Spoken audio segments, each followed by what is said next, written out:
Dr. Rob Barkett is the author of Simple Medicine, No More Google Searches. It provides practical, easy to understand answers to most people's medical questions. Dr. Barkett has been practicing internal medicine in Mansfield, Ohio for the past 30 years. And in today's podcast, we're talking about hypertension. So what is the difference between high blood pressure and hypertension? Well, the guidelines, they really haven't changed in much throughout the years. But if you go by the gold standard for patients under 65 years of age, 140 over 90.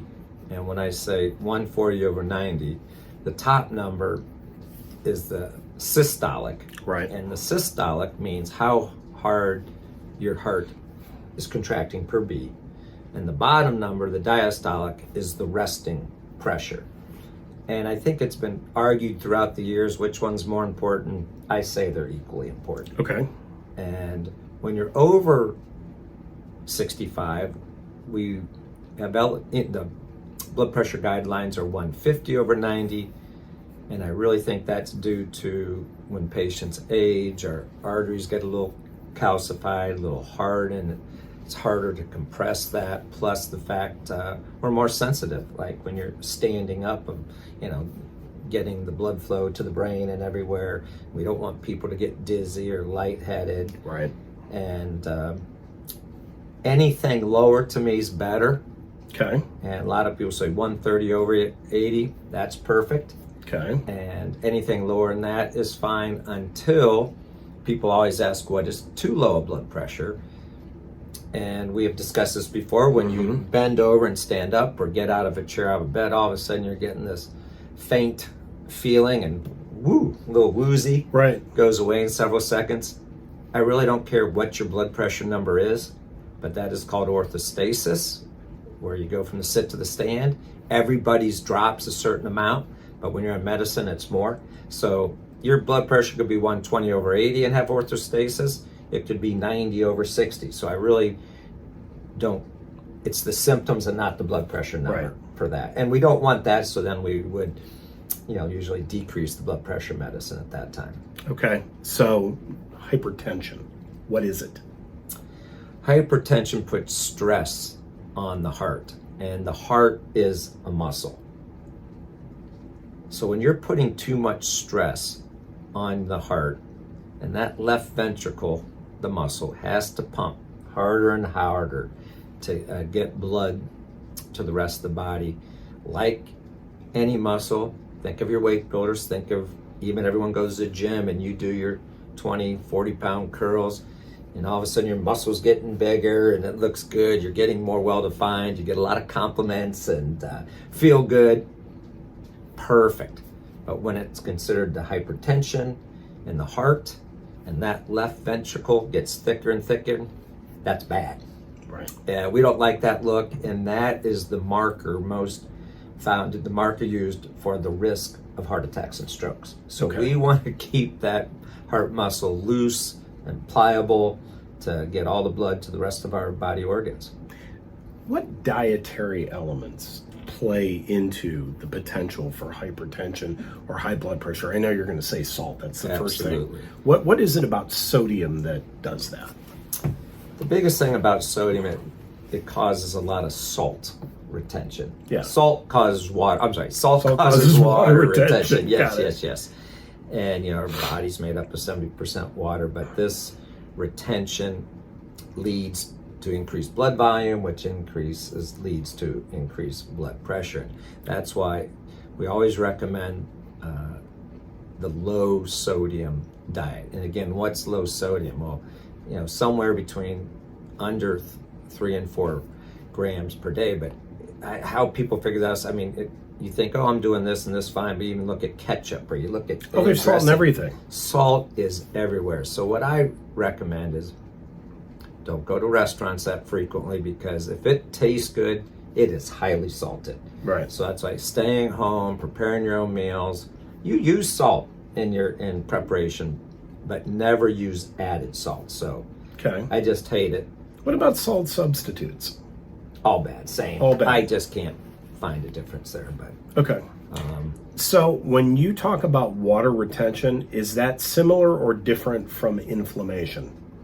well, that's different. Okay. Yeah, it's just different. All right. So the treatments for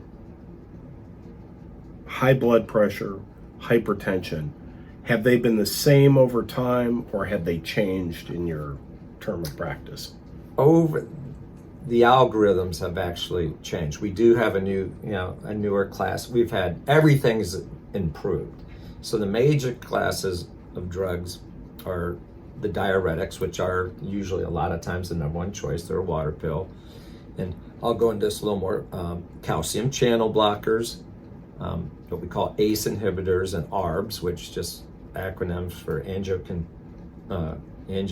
converting enzyme and angiotensin blocker.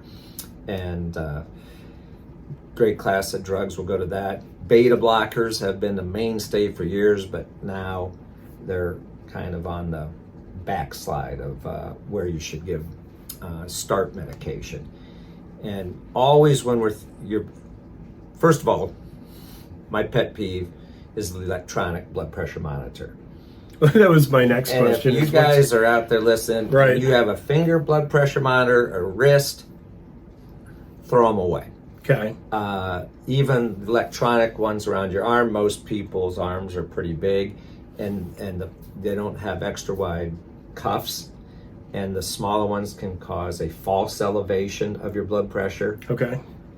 I know not many people do it, but when you come into my office, the very first thing we do is we wrap that cuff around, and you should be sitting for Okay. 5 minutes, restful, appropriate size cuff, and we listen to it. We put the stethoscope there, and we hear those two sounds of it. Is it still the machine, or is it the old? Nope, that's work those forearms. Okay. And That's old I know school. all the institutions like the electronic. I do not. Okay. So you come in and you have high blood pressure. One time, I do the regular lifestyle changes that we've talked about of the low salt diet, exercise, 3 hours a week. Try to get rid of the carbs. Watch your caffeine consumption. Make sure you're not taking Advil, Motrin, Aleve, all those non-steroidals, common causes of high blood pressure.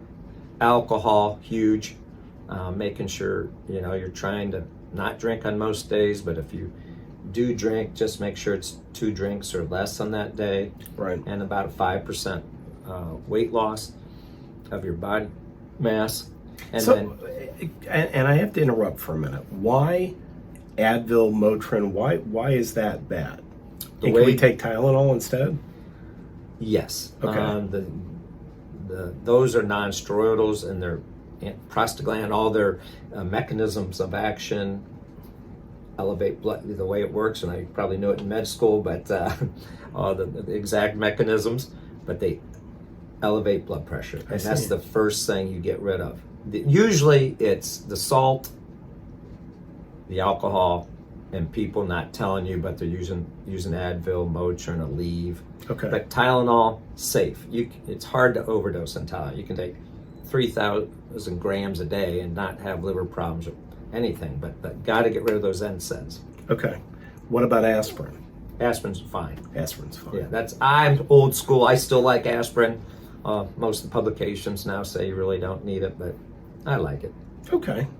So one of the things that struck me about this chapter of your book is there is a peculiarity in the treatment of hypertension by virtue of race. Yes. What is it within the African American community that makes it so different? They're Renin, and the old algorithm I always remembered, and it stayed true to this day, except if you're a younger person, what's younger now? Probably 60.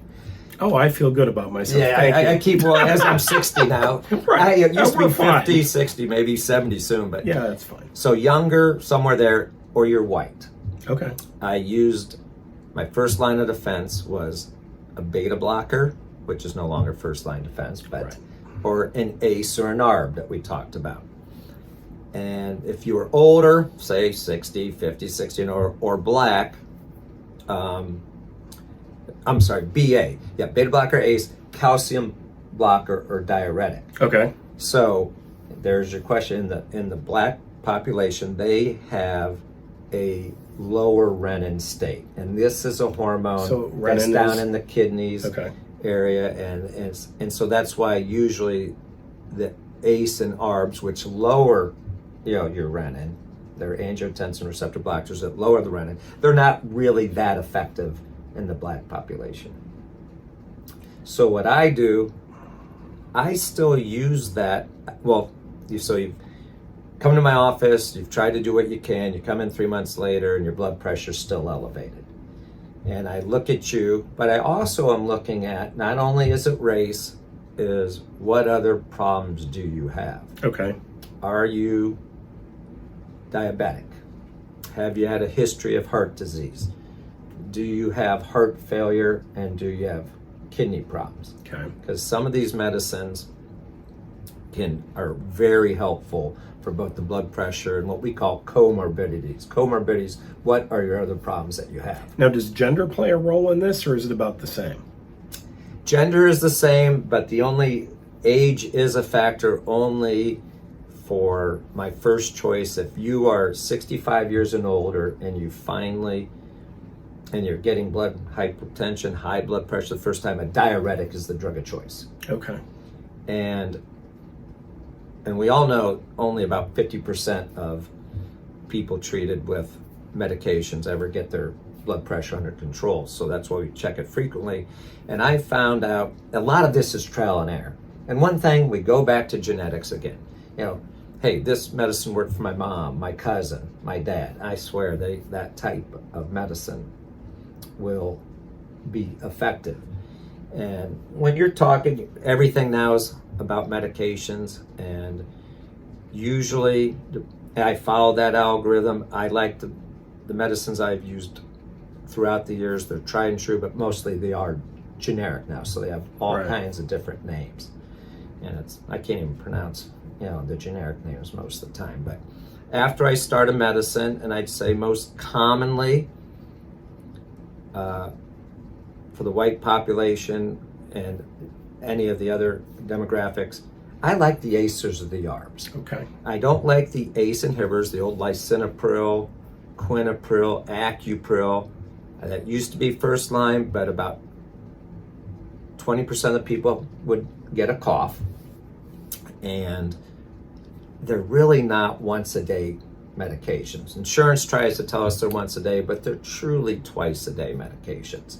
So I like the angiotensin blockers, receptor blockers like Benicar, Atacand, Avapro, because they all have generic names, which aren't those.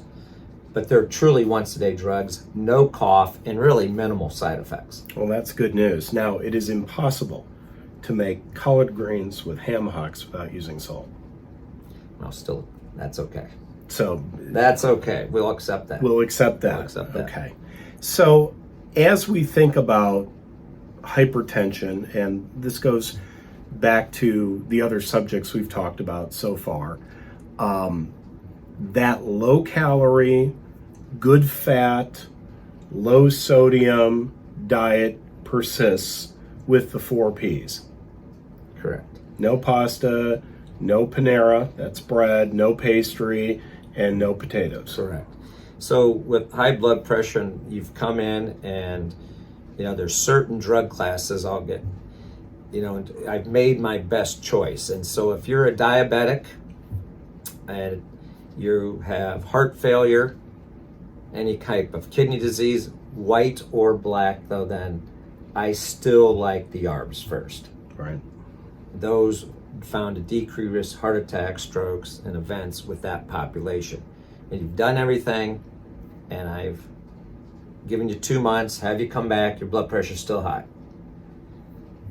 Then diuretic. The publications state if you add a second medicine, it should be a water pill. And then I give them another 2 months, and if their still blood pressure is elevated, I add usually like a calcium channel blocker, which is a Norvasc or Cardizem nifedipine. But if I'm having to add this third, and I have to retract a little bit. You've come into my office, failed lifestyle. I like a blood pressure monitor. It's computerized. I have the big cuff, and I just want to make sure that sometimes these people don't have white coat disease. White coat disease, you come see the doctor, you're in the parking lot, heart starts thumping, you know you're going to see the doctor, you're worried about your blood pressure. So I still believe a blood pressure monitor is good, even though, and then plus, we compare that to what we get with our ears. Okay, so that was the first thing. And then 90% of people with high blood pressure, it's called essential high blood pressure, hypertension. That means it's either genetic or there's no known cause for it. So then you come in, I've tried one medicine, lifestyle changes, one medicine, two medicines. If I am having to add the third, which is most likely going to be a calcium channel blocker, but if they've had heart disease already, I'm hoping they're already on a beta blocker. Right. I have to think okay, is there a secondary cause? So primary hypertension, essential hypertension, what they call primary, means there's no cause for it. If I'm having to add a third agent, is there a secondary cause? That means something is causing it. And so then you have to make sure I check their kidneys, because kidney disease is the most common cause. And then there's a lot of rare adrenal gland problems that require some special attention. But then I check their blood work. I probably checked their blood work already, but I really want to make sure, see what their sodium, their potassium, and their kidney function is to make sure there's not a secondary cause where I have to send them to an endocrinologist probably or a cardiologist for more specialized testing. And how long for a follow-up appointment to making sure that it works?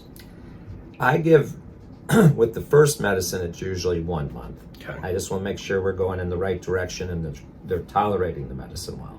But then usually I give it 2 months after that, and now we're right back to great control. I only follow them every 4 months. Okay. We've been talking about hypertension and high blood pressure. The book is called Simple Medicine. The website, simplemedicinebook.com. Book is available on the website and also at Amazon and your favorite book retailer throughout the United States and beyond. Dr. Rob Barkett Jr. has been our guest. I'm Jay Fox. Thanks so much for watching. Thank you.